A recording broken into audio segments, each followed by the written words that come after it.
ইরানের তেল রফতানির উপর থেকে নিষেধাজ্ঞা প্রত্যাহারের ঐতিহাসিক ঘোষণা দিল যুক্তরাষ্ট্র। মার্কিন ট্রেজারি বিভাগ জানিয়েছে, আগামী 60 দিনের জন্য ইরানের তেল ও পেট্রোকেমিক্যাল পণ্যের উপর থাকা কড়াকড়ি শিথিল করা হবে। সুইজারল্যান্ডে ইরান যুক্তরাষ্ট্র বৈঠকের পর এমন ঘোষণা এলো ওয়াশিংটনের তরফ থেকে। ইরানের পরমাণু কর্মসূচিতে নজরদারি, লেবানন পরিস্থিতি পর্যবেক্ষণ সহ 5 দফা ইস্যুতে সমঝোতা হয় তেহরান ও ওয়াশিংটনের মধ্যে। সিলন টি রপ্তানিতে শীর্ষে। দীর্ঘ বৈরিতার ইতিহাস পেছনে ফেলে নতুন সম্পর্কের পথে ইরান যুক্তরাষ্ট্র। সুইজারল্যান্ডে অনুষ্ঠিত প্রথম দফার আলোচনায় কয়েকটি গুরুত্বপূর্ণ বিষয় ঐক্যমত্যে পৌঁছেছে দুদেশ, যার ফলশ্রুতিতে ইরানের তেল ও পেট্রোকেমিক্যাল পণ্যের ওপর থাকা নিষেধাজ্ঞা 60 দিনের জন্য শিথিল করার ঘোষণা দিয়েছে মার্কিন ট্রেজারি বিভাগ। ইস্যু করা হবে নতুন লাইসেন্স। আলোচনা 5টি মূল বিষয়ে সমঝোতা হয়েছে। এর মধ্যে রয়েছে লেবাননের যুদ্ধবিরতি পর্যবেক্ষণের জন্য যৌথ ব্যবস্থা গঠন, হরমুজ প্রণালীতে নিরাপদ নৌ চলাচল নিশ্চিত করতে সরাসরি যোগাযোগ ব্যবস্থা চালু করা এবং পারমাণবিক ইস্যু ও নিষেধাজ্ঞা নিয়ে বিশেষ ওয়ার্কিং গ্রুপ গঠন করা।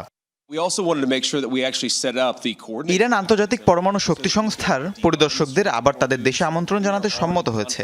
এটি মার্কিন জনগণের জন্য একটি বড় মাইলফলক। সেই সাথে ইরানের সম্ভাব্য পারমাণবিক অস্ত্র কর্মসূচি স্থায়ীভাবে বন্ধ করার পথে প্রথম পদক্ষেপ। আমরা চেয়েছিলাম হরমুজ প্রণালী খোলা রাখার জন্য একটি কার্যকর ব্যবস্থা গড়ে তুলতে, সেটি এখন খোলা রয়েছে। এর পাশাপাশি সব ফ্রন্টে যুদ্ধবিরতি, ইরানের বিরুদ্ধে সামুদ্রিক অবরোধ প্রত্যাহার, জব্দকৃত সম্পদ অবমুক্ত করা এবং তেল ও পেট্রোকেমিক্যাল খাতে নিষেধাজ্ঞা তুলনার কথা বলা হয়েছে। তেহরান স্পষ্ট জানিয়েছে, এ ধারা কার্যকর না হলেও চূড়ান্ত সমঝোতার পথে এগোবে না তারা। পাকিস্তান ও কাতারের নিরলস মধ্যস্থতায় লেবানন যুদ্ধের অবসান ঘটাতে বড় ধরনের অগ্রগতি হয়েছে। ইরানের তেল ও পেট্রোকেমিক্যাল পণ্য রপ্তানির ওপর থেকে নিষেধাজ্ঞা শিথিল করা হয়েছে, অবরোধ তুলে নেওয়া হয়েছে, জব্দ থাকা কিছু সম্পদ মুক্ত করা হয়েছে এবং দেশটির জন্য একটি পুনর্গঠন ও উন্নয়নের পরিকল্পনা চালু করা হয়েছে।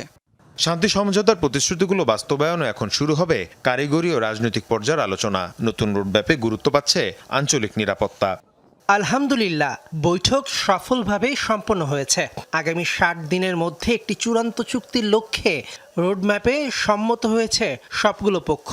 রাজনৈতিক তদারকির জন্য একটি উচ্চ পর্যায়ের কমিটি গঠন এবং আরও কারিগরি পর্যায়ের আলোচনা শুরু করার সিদ্ধান্তও নেওয়া হয়েছে।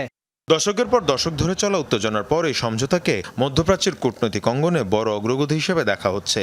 আগামী কয়েক মাসের মধ্যেই একটি বিস্তৃত চুক্তিতে পৌঁছানোর আশা করছে উভয় পক্ষ। মীর মুশফিকা হাসান, যমুনা নিউজ।